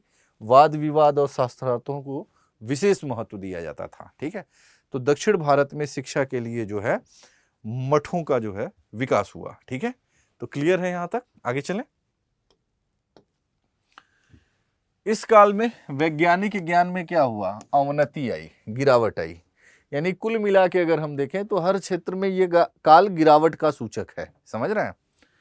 शल्य चिकित्सा अर्थात शव की चीर फाड़ करना, निम्न जातियों का कार्य माना जाने लगा। तो इससे शल्य चिकित्सा के क्षेत्र में गिरावट आई। हाँ, गणित के क्षेत्र में कुछ प्रगति देखी गई, क्योंकि गणित के क्षेत्र में भास्कर द्वितीय ने लीलावती नामक एक ग्रंथ लिखा था, जो कि काफी इसका जो है प्रभाव आगे तक भी बना रहा। ठीक है, तो गणित के क्षेत्र में इसका जो है कुछ प्रगति का काल ये देखा जा सकता है। पारे का उपयोग किया गया दवा बनाने के लिए, तो पारे के उपयोग के कारण दवाओं के क्षेत्र में प्रगति देखी गई। वनस्पति विज्ञान, जानवरों जैसे हाथी और घोड़े, इनकी चिकित्सा के संबंध में कई पुस्तकें लिखी गई, लेकिन जो एक महत्वपूर्ण बात है कि घोड़ों के नस्ल सुधार के लिए कोई प्रयास नहीं किया गया। और यही कारण है कि अभी भी मध्य एशिया और अरब क्षेत्र से हमारी निर्भरता घोड़ों के पर हमारी निर्भरता बनी रही, वहां से हम घोड़े आयात करने लगे। यही कारण है कि जब आगे चल के तुर्क भारत में आएंगे, जब तुर्कों का इन्वेजन होगा, भारत में आक्रमण होगा, तो उस समय मध्य एशिया से घोड़े के आयात पर प्रतिबंध लग गया, जिससे कि भारत युद्ध क्षमता का जो है उसमें भी गिरावट आई और तुर्कों ने आसानी से भारत का विजय किया। ठीक है, ये बात ध्यान रखना। ये केवल ये शब्द इग्नोर नहीं करना, इसके प्रभावों को देखना है कि घोड़े की नस्ल सुधार का प्रयास नहीं किया गया। अभी भी हमारी निर्भरता कहां है?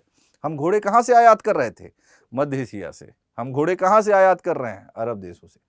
और वो निर्भरता हमारी बनी रही, और जब तुर्क आए, तुर्क इन्वेजन हुआ, तो उन्होंने इन घोड़े के आयातों पर प्रतिबंध लगा दिया। अब वहां से घोड़े नहीं आ रहे हैं, तो हमारे युद्ध क्षमता का में ह्रास आई, कमी आई, और यही कारण था कि उन्होंने भारत को आसानी से विजित कर लिया। आई बात समझ में? समाज जो था वो अधिकाधिक कठोर था, बहुत ही कठोर सामाजिक संरचना बहुत ही जटिल हो गई थी, संकीर्णता भर गई थी, भारतीय विज्ञान गतिहीन हो चुका था। अलबरूनी जो कि महमूद गजनी के साथ भारत आया था, उसने लिखा भी है कि भारतीय जो हैं वो दंभी हैं, मूढ़, अहंकारी, पाखंडी और भावशून्य हैं। ठीक है, भावशून्य हैं। भारतीयों के बारे में अलबरूनी ने लिखा कि वो दंभी हैं, अहंकारी हैं, पाखंडी और भावशून्य हैं। वे अपने ज्ञान का लाभ दूसरों को देने में स्वभाव से ही कंजूस हैं, और वे दूसरी जातियों से उस ज्ञान को छिपा कर रखने की हर संभव कोशिश करते हैं। ठीक है, तो अलबरूनी ने कहा कि भारतीय जो सामाजिक संरचना है वो संकीर्ण है। ठीक है, आगे हम देखेंगे कि अलबरूनी ये भी कहता है कि भारतीय ऐसा मानते हैं कि उनके देश जैसा कोई देश नहीं है, उनके ज्ञान जैसा किसी का ज्ञान नहीं है, ठीक, उनके विज्ञान की तरह किसी का विज्ञान नहीं है, लेकिन कुल मिला के वो नवीन चीजों को सीखने में क्या है, बहुत ही कंजूस प्रकृति के हैं। ठीक है, तो ये हमारा 800 से 1200 ईस्वी का कालक्रम रहा। अब हम देखेंगे भारत में तुर्कों का आगमन। ठीक है, यानी संघर्ष का युग। ठीक है, तुर्कों का आगमन।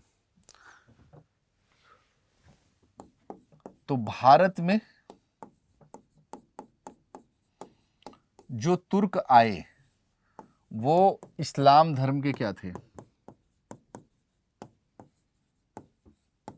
इस्लाम धर्म के मानने वाले थे। ठीक है, इस्लाम धर्म के अनुयायी थे। तो आरंभ में ये पहले एक जो है जनजाति कबीले की तरह थे, जनजाति कबीले की स्थिति थी, लेकिन फिर धीरे धीरे इन्होंने बाद में इस्लाम धर्म स्वीकार कर लिया, और फिर आगे उन्होंने अपने इस्लाम साम्राज्य की स्थापना के लिए, एक विस्तृत इस्लाम साम्राज्य की स्थापना के लिए प्रयास किया। तो पहले एक संक्षिप्त इस्लाम धर्म के बारे में हम जान लें। ये आपकी एनसीईआरटी में नहीं है, लेकिन हमें जानना चाहिए, क्योंकि अब जो मध्यकाल का इतिहास होगा आपका, वो बहुत ही महत्वपूर्ण है, और वहाँ चूंकि मुसलमान शासक हैं, तो हमें उसी हिसाब से इस्लाम धर्म के बारे में एक संक्षिप्त जानकारी हमें रखनी चाहिए। तो हेडिंग डालिए, इस्लाम का उदय। ठीक है, इस्लाम का उदय।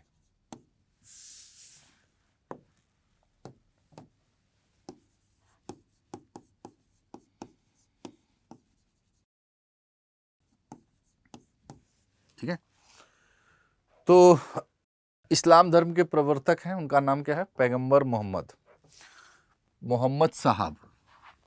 इन्होंने पैगंबर की उपाधि ली, मोहम्मद साहब। ये इस्लाम धर्म के प्रवर्तक हैं, ठीक है। और मोहम्मद साहब का जो जन्म है वो 570 ईस्वी में मक्का में हुआ था। लिख लीजिएगा कॉपी में, ठीक है, कॉपी में इसे नोट करते जाइएगा, ठीक है।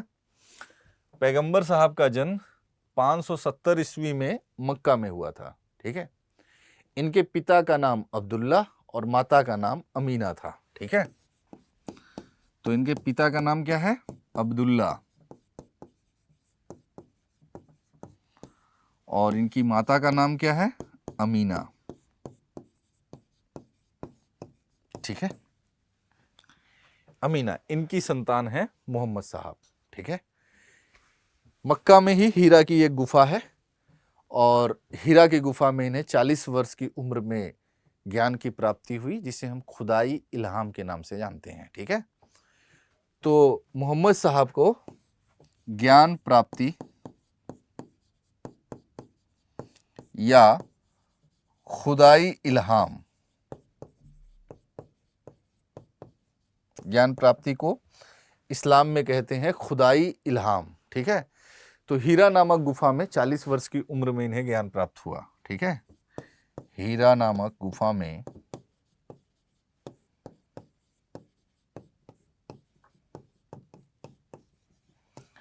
40 वर्ष की उम्र में इन्हें ज्ञान की प्राप्ति हुई,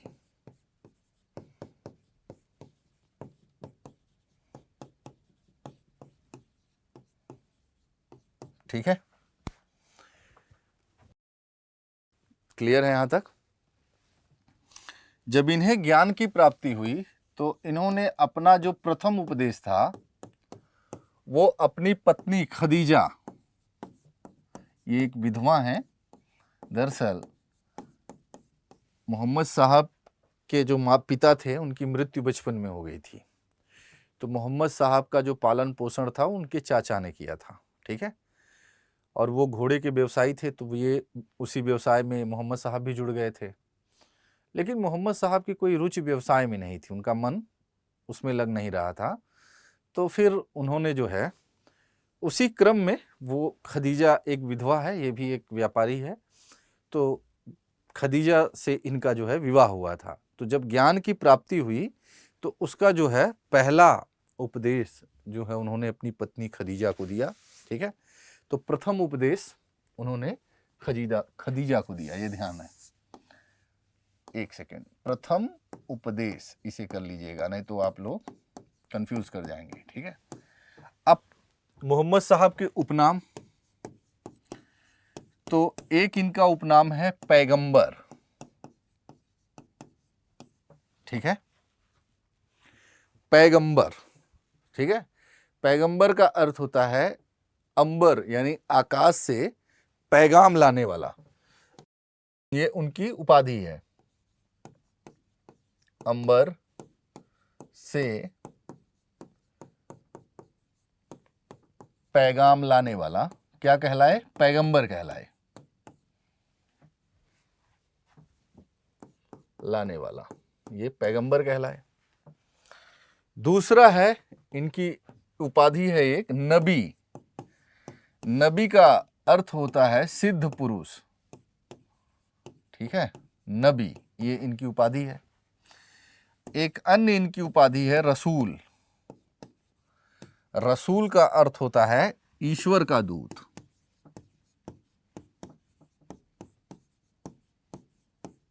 ठीक है। तो ये जो है पैगंबर साहब का उपनाम है। तो जब पैगंबर साहब को ज्ञान की प्राप्ति हुई और वो अपने धर्म का प्रचार प्रसार उस मक्का के क्षेत्र में करने लगे, तो वहाँ के स्थानीय कबायली लोगों द्वारा उसका क्या किया गया? विरोध किया गया, ठीक है। और इसी विरोध के चलते 622 ईस्वी में वो मक्का से कहाँ गए? मदीना। मक्का से मदीना आने की ही घटना को इस्लाम में हिजरत कहा जाता है। ठीक है, तो इसे भी लिख लीजिए। हिजरत क्या है? 622 ईस्वी में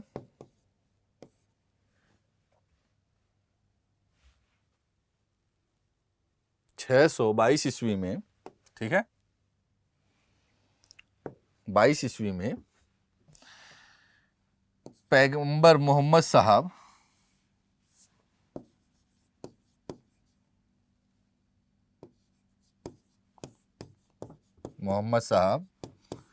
मक्का से मदीना आ गए। इसे ही इस्लाम में हिजरत कहते हैं। इस्लाम में हिजरत कहते हैं, मतलब उनका मक्का से मदीना आना ही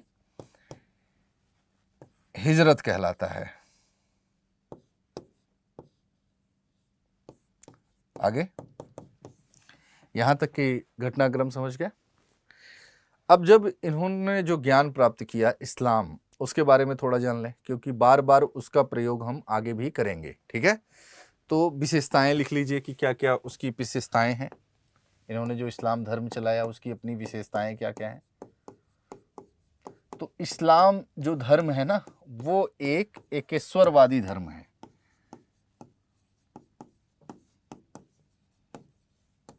एकेश्वरवादी धर्म है। एकेश्वरवादी धर्म कहने का अर्थ है कि एक ईश्वर की सत्ता में विश्वास करता है। जैसे हिंदू धर्म क्या है? बहुदेववादी धर्म है, यहाँ बहुत सारे देवता हैं।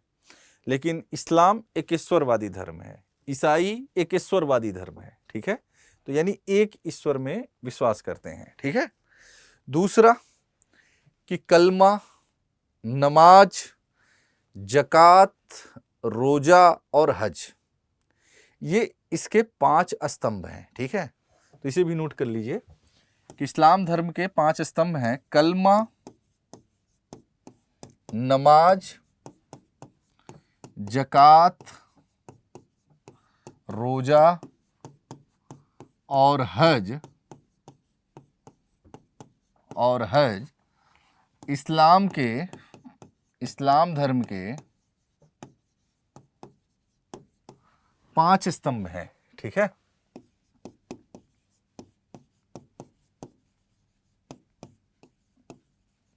ठीक है, कलमा, नमाज, जकात, रोजा और हज, ये 5 स्तंभ हैं। ठीक है, अब एक चीज और ध्यान रखिएगा, इस्लाम में शरीयत, ठीक है, शरीयत, बार बार इस शब्द का प्रयोग होगा कि शरीयत के अनुसार शासन करना, चलाना, समझ रहे हैं ना। तो शरीयत का क्या अर्थ होता है? ठीक है, तो कुरान, हदीस और कयास, कुरान, हदीस, इज्मा और कयास, इसे ही सम्मिलित रूप से हम शरीयत कहते हैं। ठीक है, तो कुरान, हदीस, इज्मा और कयास को सम्मिलित रूप में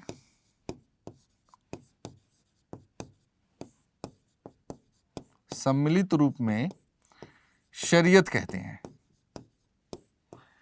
मतलब इसके अंतर्गत जो बातें कही गई हैं उसके अनुसार शासन संचालित करना ही क्या है? शरीयत है। तो शरीयत क्या है? मुस्लिम न्याय का स्रोत है। शरीयत मुस्लिम न्याय का स्रोत है, मुस्लिम शासन का आधार है। ठीक है, कुरान क्या है? एक एक चीज इसमें भी समझ लीजिए। कुरान में पैगंबर साहब का जो ज्ञान प्राप्त हुआ, एक पवित्र ग्रंथ है, उसको कुरान में संकलित किया गया। तो पैगंबर साहब द्वारा प्राप्त ज्ञान एक पवित्र ग्रंथ है इस्लाम में, जो पैगंबर साहब को ज्ञान के रूप में प्राप्त हुआ। पैगंबर साहब को ज्ञान के रूप में प्राप्त हुआ। ठीक है,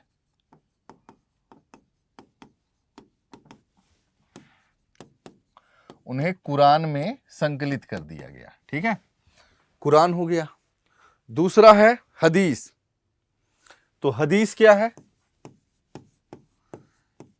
पैगंबर साहब से जुड़ी परंपराएं, पैगंबर साहब से जुड़ी परंपराओं को हदीस कहते हैं। नोट कर लीजिएगा,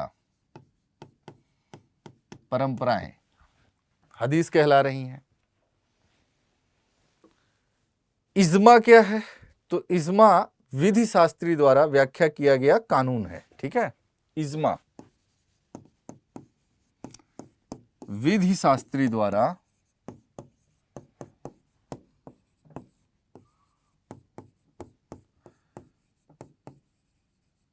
व्याख्या किया गया कानून क्या कहला रहा है? इज्मा। और कियास क्या है? तो सादृश्यता के आधार पर तर्क, कयास या कियास भी कहीं कहीं मिलता है। सादृश्यता के आधार पर तर्क, समझ गए? तो ये अभी केवल नोट कर लीजिएगा, ध्यान में रखिएगा। इन शब्दों का बार बार प्रयोग हम मेरे द्वारा किया जाएगा। ठीक है, जब शरीयत की बात करें तो समझ जाइएगा, शरीयत के अनुसार शासन संचालित करना मतलब इसके अनुसार शासन संचालित करना। कुरान, हदीस, इज्मा, कयास के अनुसार शासन संचालित करना। कुरान यानी पवित्र ग्रंथ है, हदीस पैगंबर साहब की जो है परंपराएं हैं, इज्मा विधि शास्त्री द्वारा व्याख्या किया गया कानून है, और किया सादृश्यता के आधार पर तर्क। ठीक है, इसके अनुसार शासन संचालित करना। ठीक है, तो यहां तक क्लियर है। आगे चलें। अब देखते हैं भारत में तुर्कों का आगमन। ठीक है, तो तुर्क मुसलमान, पहले जानिए कि तुर्क मुसलमान कौन है। तो तुर्क तो एक जनजाति थे। ठीक है, तो चीन की उत्तर पश्चिम सीमा में रहने वाली एक बर्बर और लड़ाकू जनजाति थी, जिसे हम तुर्क कहते हैं। लड़ाकू और बर्बर जाति थी, जनजाति थे। तो चीन की उत्तर पश्चिम सीमा में रहने वाली ये एक जाति है जो लड़ाकू और बर्बर है। ठीक है, और उमैया वंश के शासक हैं, खलीफा हैं, उमैया वंश के शासक हैं। उनके संपर्क में आने से ये इस्लाम के संपर्क में आए। ये जो जनजाति है वो इस्लाम धर्म के संपर्क में आई, और बाद में इस जाति द्वारा इस्लाम धर्म स्वीकार कर लिया गया। ठीक है, और फिर इनका उद्देश्य हो गया एक विशाल मुस्लिम धर्म की स्थापना करना, ठीक है, एक विशाल मुस्लिम धर्म की स्थापना करना इनका क्या हो गया? उद्देश्य हो गया। ठीक है, ठीक है, एक विशाल मुस्लिम धर्म की स्थापना करना इनका अपना उद्देश्य हो गया। तो तुर्क मुसलमान कौन थे? चीन की उत्तर पश्चिम सीमा में रहने वाली एक जाति है जो लड़ाकू और बर्बर है। ये उमैया शासकों के संपर्क में आए, उनके संपर्क से ये इस्लाम धर्म के संपर्क में आए, बाद में इन्होंने भी इस्लाम धर्म स्वीकार कर लिया, और फिर इनका उद्देश्य हो गया एक विशाल मुस्लिम साम्राज्य की स्थापना करना। ठीक है, अब इसी क्रम में हम देखते हैं कि अलप्तगीन, इसका नाम है अलप्तगीन। अलप्तगीन जो कि एक तुर्क गुलाम था, ये एक तुर्क है और दास या गुलाम है। ठीक है, इसके द्वारा इसने गजनी में, ठीक है, इसी समय गजनी को अपनी राजधानी बनाते हुए एक स्वतंत्र राज्य की स्थापना की। अलप्तगीन एक तुर्क है और फिर गजनी को इसने अपनी राजधानी बना के एक स्वतंत्र राज्य की स्थापना की। ठीक है, और अलप्तगीन की मृत्यु के बाद इसका पुत्र होता है, उसका नाम है इसहाक। इसे सुधार लीजिएगा। इसहाक ने शासन किया, फिर बाद में बलक्तगीन शासक बना। बलक्तगीन एक अयोग्य शासक था जिसे सुबुक्तगीन द्वारा हटा दिया गया, और फिर सुबुक्तगीन की मृत्यु के बाद उसका जो ज्येष्ठ पुत्र है, जिसे हम गजनवी, महमूद गजनवी कहते हैं, वो गजनी की गद्दी पर बैठा और महमूद गजनवी कहलाया। ठीक है, समझ में आई बात कि गजनी, महमूद गजनी कहां से आया? गजनवी, महमूद गजनवी गजनी से आया, और गजनी के एक स्वतंत्र राज्य की स्थापना किसने की थी? अलप्तगीन ने की थी, जो कि एक तुर्क गुलाम था। अलप्तगीन की मृत्यु के पश्चात उसका जो पुत्र है, उसका नाम है इसहाक, वो शासन किया। उसके बाद वलक्तगीन शासक बनता है। वलक्तगीन अयोग्य शासक था, तो सुबुक्तगीन ने उसे हटा दिया, और सुबुक्तगीन की मृत्यु के पश्चात उसका जो ज्येष्ठ पुत्र था महमूद गजनवी, वो जो है शासक बना। एक बात ध्यान रखिएगा, महमूद गजनवी पहला तुर्क आक्रमणकारी नहीं था। उसके पहले सुबुक्तगीन, जो पहला तुर्क शासक जिसने भारत पर आक्रमण किया, वो था सुबुक्तगीन, ठीक है। और बाद में चूंकि ये क्षेत्र, गजनी का जो क्षेत्र आप देख रहे हैं, वो बाह्य आक्रमणों का केंद्र बनता गया, ठीक है। वहां पे आंतरिक असुरक्षा होती रही, वहां मध्य एशिया की राजनीति ऐसी थी, तो उसमें सेना, चूंकि सैन्य शक्ति ही उनकी जो है राज्य की सुरक्षा का आदर्श होता था, उस पर बहुत सी जनजातियां आक्रमण करती थीं, उनकी सुरक्षा के लिए धन की आवश्यकता थी, और उसी धन से प्रेरित होकर महमूद गजनवी भारत आया, और भारत में उसने कुल 17 आक्रमण किए। 1000 ईस्वी से लेके उसने जो है कुल 17 आक्रमण किए हैं, ठीक है। तो महमूद गजनवी ये यामनी वंश का शासक है। इसकी उपाधि है यामुनुद्दौला, यमीनुल मिल्लाह, मुसलमानों का संरक्षक, इस्लाम का नायक, सुल्तान आजम, अव्यक्त मेक्तम मुहम्मदह, इसके सिक्कों पर लिखा है। और बुत सिकन यानी मूर्ति भंजक, और गाजी, मूर्ति भंजक और गाजी, ये इसकी उपाधि है, ठीक है। ये ध्यान रखना आप लोग, ठीक है। भारत पर इसके कुल प्रमुख अभियान, कुल इसने 17 आक्रमण भारत पर किया था महमूद गजनवी ने, ठीक है। अब देखिए, पहला आक्रमण 1001 ईस्वी में हुआ, हिंदू शाही वंश पर किया था। उस समय उस हिंदू शाही वंश का शासक था जयपाल। दूसरा 1004 में, जो महत्वपूर्ण आक्रमण है, मुल्तान अब्दुल फतेह दाऊद हैं, ये पराजित होते हैं। 1010 ईस्वी में नागरकोट को लूटा, तलवाड़ी युद्ध में हिंदुओं के संघ को पराजित किया। एक बात ध्यान रखना, महमूद गजनवी के भारत आक्रमण का उद्देश्य क्या था? भारत आक्रमण का उद्देश्य क्या था? धन प्राप्त करना। एकदम स्पष्ट रहिएगा इस बात को लेके, धन की प्राप्ति करना, ठीक है। चूंकि उस समय मंदिर, मठ, विहार वो क्या होते थे, वहां लोग पैसा जमा करते थे, पैसा चढ़ाते थे, तो वह धन का संकेंद्रण वहां होने लगा था। उस धन को प्राप्त करना, तो इसलिए मंदिरों पे आक्रमण किया, विहारों पे आक्रमण किया, मठों को इसने ध्वस्त किया। मंदिरों को आक्रमण करने के ही क्रम में उसने बुत सिकन की उपाधि ली, ठीक है, मूर्ति भंजक कहा अपने को। इससे क्या हुआ कि इस्लाम में भी उसकी क्या हुई, प्रतिष्ठा बढ़ी, ठीक है। 1018 ईस्वी में गंगा घाटी क्षेत्र में महमूद गजनवी ने प्रवेश किया और मथुरा, वृंदावन, कन्नौज को लूटा। 1019 ईस्वी में कालिंजर दुर्ग का घेरा डाला। उस समय विद्याधर चंदेल ने उसका विरोध किया, लेकिन उसने वहां की लूटपाट की। 1025 ईस्वी का इसका आक्रमण बहुत ही महत्वपूर्ण है, जब उसने गुजरात के सोमनाथ मंदिर पर आक्रमण किया और वहां से अपार धन संपदा प्राप्त किया। उस समय जो है वहां का शासक था भीम प्रथम, चालुक्य शासक भीम प्रथम था। 1027 ईस्वी में उसका अंतिम आक्रमण जो है जाटों को दंड देने के लिए, तो अंतिम बार उसने आक्रमण किया था 1027 ईस्वी में। तो 1001 से 1027 के बीच में उसने कुल 17 आक्रमण किए, जिसमें ये कुछ प्रमुख आक्रमण हैं। सोमनाथ का मंदिर का आक्रमण ये बड़ा महत्वपूर्ण है, इसे ध्यान रखिएगा। बाकी जितने महत्वपूर्ण हैं वो हमने चर्चा किया है, ठीक है। 1030 ईस्वी में महमूद गजनवी की मृत्यु हो जाती है, महमूद गजनवी की मृत्यु हो जाती है, ठीक है।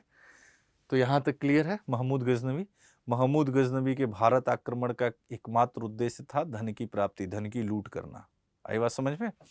और इसने इसकी जो उपाधि बुत सिकन, गाजी, यामीनुद्दौला, यामीनुल मिल्लाह, मुसलमानों का संरक्षक, इस्लाम का नायक, सुल्तान आजम, अव्यक्त मेक्तम मुहम्मदह, इसके चांदी के सिक्कों पर लिखा हुआ है, इसकी उपाधि थी। कुल 17 आक्रमण किए। आक्रमणों का जो प्रमुख आक्रमण है उसकी चर्चा यहाँ मैंने कर दिया है। 1030 में महमूद गजनवी की मृत्यु हो जाती है। यद्यपि महमूद गजनवी का उद्देश्य भारत में आक्रमण करने का उद्देश्य धन की प्राप्ति था, लेकिन इसका प्रभाव बड़ा दूरगामी हुआ और फिर आगे चल के इसने कहीं न कहीं भारत में तुर्क साम्राज्य के निर्माण का मार्ग प्रशस्त किया। ठीक है। अब देखिए, महमूद गजनवी के दरबार में बहुत सारे विद्वान रहते थे। उसमें एक है उत्बी, इसकी पुस्तक का नाम है तारीख यामनी। अबुल फजल बैहाकी रहते थे, ये ध्यान रखना आप। तारीख सुबुक्तगीन का लेखक है, इसे पूर्व का पेपस कहते हैं बैहाकी को। फिरदौसी शाहनामा के लेखक फिरदौसी रहते थे। किताबुल हिंद के लेखक अलबरूनी, ये भी इन्हीं के खीवा के हैं और उसके जो है भारत पर आक्रमण करने के क्रम में भारत आए थे अलबरूनी। इन्होंने किताबुल हिंद या तहकीक हिंद नामक जो है ग्रंथ पुस्तक लिखा है। तुसी ये खुरासानी विद्वान है, उसरी उसका राजकवि था। तो महमूद गजनवी के दरबार में ये लोग रहते थे, निवास करते थे। अब सबसे महत्वपूर्ण है कि अब अलबरूनी के बारे में हम थोड़ा जान लें, क्योंकि अलबरूनी उस समय भारत आया था और चूंकि इसे इतिहास भूगोल का ठीक ठाक ज्ञान नॉलेज भी था, तो इसने जो है काफी विस्तृत विवरण भारत के संदर्भ में किया है। ठीक है। तो अलबरूनी, उसका नाम है अबू रिहान। इसका जन्म हुआ है खीवा में, ख्वारिज्म में हुआ है। ख्वारिज्म में एक जगह खीवा है, वहां अलबरूनी का जन्म हुआ है। इसकी मृत्यु गजनी में हुई है। इसने जो है किताबुल हिंद नामक पुस्तक लिखी, जिसे 11वीं शताब्दी का दर्पण कहा जाता है। इसका अंग्रेजी अनुवाद यानी किताबुल हिंद का अंग्रेजी अनुवाद एडवर्ड सचाऊ ने किया है, जबकि इसका हिंदी अनुवाद रजनीकांत शर्मा ने किया है। ठीक है, तो ये ध्यान रखना आप। तो अलबरूनी का पुस्तक का क्या नाम है? किताबुल हिंद। इसका अंग्रेजी अनुवाद किसने किया है? एडवर्ड सचाऊ ने। हिंदी अनुवाद किसने किया है? रजनीकांत शर्मा ने। ठीक है। इसका जन्म कहाँ हुआ? खीवा में, ख्वारिज्म के खीवा में हुआ था। इसकी मृत्यु कहाँ हुई? गजनी में हुई। ठीक है। इसकी पुस्तक का नाम है किताबुल हिंद। ठीक है, आगे चलें। किताबुल हिंद या तहकीके हिंद भी कहते हैं, किताबुल हिंद को तहकीके हिंद भी कहते हैं। ठीक है। इसमें कुल 80 अध्याय हैं, जिसमें सर्वाधिक वर्णन किस पर है? खगोल शास्त्र। अलबरूनी ने दक्षिण भारत के राज्यों के विषय में कुछ नहीं लिखा है, ये ध्यान रखना। यानी दक्षिण भारत के विषय में हमें इससे जानकारी नहीं मिलती। वर्ण व्यवस्था की इसने चर्चा की है, ब्राह्मण, क्षत्रिय, वैश्य, शूद्र, ये वर्ण है। 8 अंत्य जातियों का इसने उल्लेख किया है, जिसमें हादी, डोम, चांडाल सबसे निम्न कोटि का बताया है कि ये सबसे निम्न कोटि के हैं। वैश्य एवं शूद्र को वेद पढ़ने का अधिकार नहीं है। अगर वे वेद पढ़ते हुए पाए गए तो उनकी जिह्वा काट ली जाती थी, अगर सुनते हुए पाए गए तो उनके कान में शीशा पिघला के उनके कान में डाल दिया जाता था। हिंदुओं का मानना है कि उनके जैसा देश, धर्म, राजा, विज्ञान संसार में कहीं अन्यत्र नहीं है। संकीर्ण विचारधारा के हैं, पहले भी इसकी चर्चा अभी हमने किया है।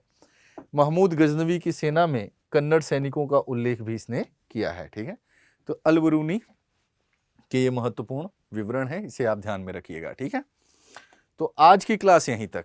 हाँ, आगे की क्लास में हम देखेंगे कि तुर्क, अब गौरी का भारत पर आक्रमण होगा, तराइन का युद्ध होगा और भारत में तुर्क साम्राज्य के निर्माण का मार्ग प्रशस्त होगा, उसकी चर्चा करेंगे।